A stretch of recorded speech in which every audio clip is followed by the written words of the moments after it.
हे आहे ठोकशाही न्यूज 24, जिथे आवाज दाबला जात नाही, अन्यायाविरुद्ध वाचा फोडणारे. PWD मंत्र्यांचा मोठा निर्णय.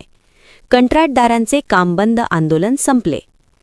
सातारा येथे सार्वजनिक बांधकाम मंत्री शिवेंद्रसिंहराजे भोसले यांच्या निवासस्थानी झालेल्या महत्त्वपूर्ण बैठकीनंतर राज्यातील कंत्राटदारांनी सुरू केलेले कामबंद आंदोलन मागे घेण्याचा एकमुखी निर्णय घेण्यात आला आहे. या बैठकीला सार्वजनिक बांधकाम खात्याचे सचिव शरद राजभोज यांच्यासह वरिष्ठ अधिकारी उपस्थित होते.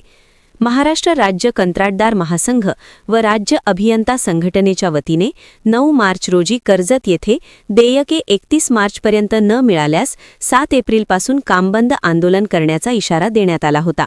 त्यानुसार 7 एप्रिलपासून राज्यातील सार्वजनिक बांधकाम विभागाची कामे ठप्प करण्यात आली होती.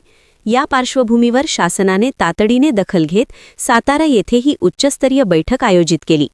या बैठकीत कंत्राटदारांसाठी दिलासादायक आणि महत्त्वाचे निर्णय घेण्यात आले. राज्यातील प्रलंबित देयके भागवण्यासाठी 19,000 कोटींच्या मूळ तरतुदीसोबतच अतिरिक्त 9,000 कोटींची तरतूद करण्यात आली आहे. त्यामुळे एकूण 28,000 कोटींचा निधी उपलब्ध होणार आहे. तसेच अर्धवट व सुरू असलेल्या कामांना वाढीव दर व महागाई लक्षात घेऊन मार्च 2027 पर्यंत कोणत्याही अटींशिवाय मुदतवाढ देण्याचा निर्णय घेण्यात आला. यासोबतच 1.5 कोटींपर्यंतच्या कामांमध्ये 33% सुशिक्षित बेरोजगार अभियंते व 34% ओपन कंत्राटदारांना तातडीने कामे देण्याचे आदेश देण्यात आले. लेखाशीर्षक 2059 व 2216 अंतर्गत नवीन कामांना गती देत 1200 कोटींची तरतूद करण्यात येणार आहे.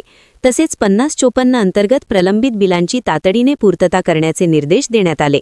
4 वर्षांपासून न वाढलेल्या DSR दरांबाबत नागपूरचे मुख्य अभियंता संभाजी माने यांच्या अध्यक्षतेखाली बैठक घेऊन नवीन दर जाहीर करण्याचा निर्णयही घेण्यात आला आहे. तसेच कंत्राटदारांच्या नोंदणी नूतनीकरणासाठी असलेल्या अटींमध्ये शिथिलता आणण्याचेही आदेश देण्यात आले आहेत. या बैठकीस महाराष्ट्र राज्य कंत्राटदार महासंघ व विविध संघटनांचे प्रतिनिधी मोठ्या संख्येने उपस्थित होते.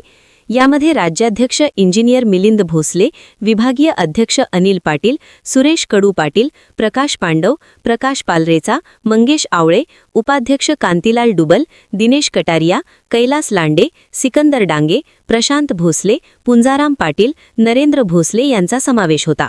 बैठकीत झालेल्या सकारात्मक निर्णयांमुळे राज्यातील कंत्राटदारांनी सुरू असलेले आंदोलन मागे घेत कामे पुन्हा सुरू करण्याचा निर्णय घेतला आहे. ठोकशाही न्यूज 24 साठी महाराष्ट्र राज्य चीफ ब्युरो इब्राहिम उर्फ मुन्नाभाई शेख.